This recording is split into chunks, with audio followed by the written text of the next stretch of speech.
గౌరవ సభగా మారింది. దీన్ని గౌరవ సభగా చేసిన తర్వాతే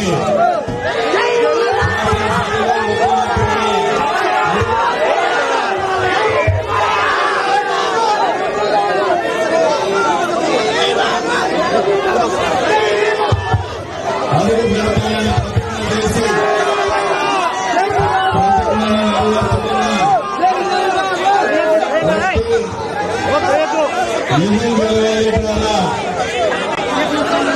భువనేశ్వరమ్మ తల నిజం గెలిచిన వ్యక్తి వీటన్నిటినీ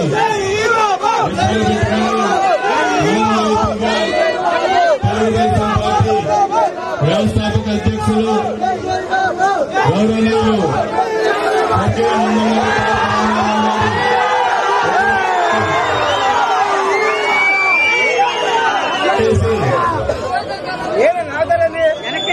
ఈ కార్యక్రమానికి చేసిన నందమూరి నరసింహం బాలకృష్ణ గారికి, అదేవిధంగా రాష్ట్ర పార్టీ అధ్యక్షులు శ్రీనివాసరావు గారికి,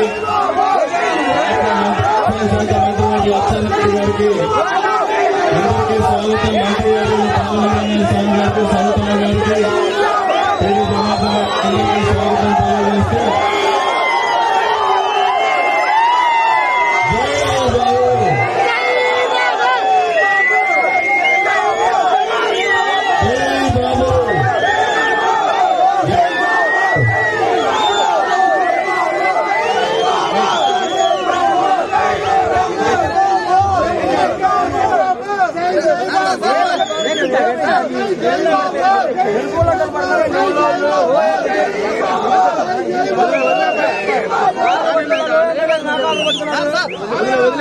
దాని గురించి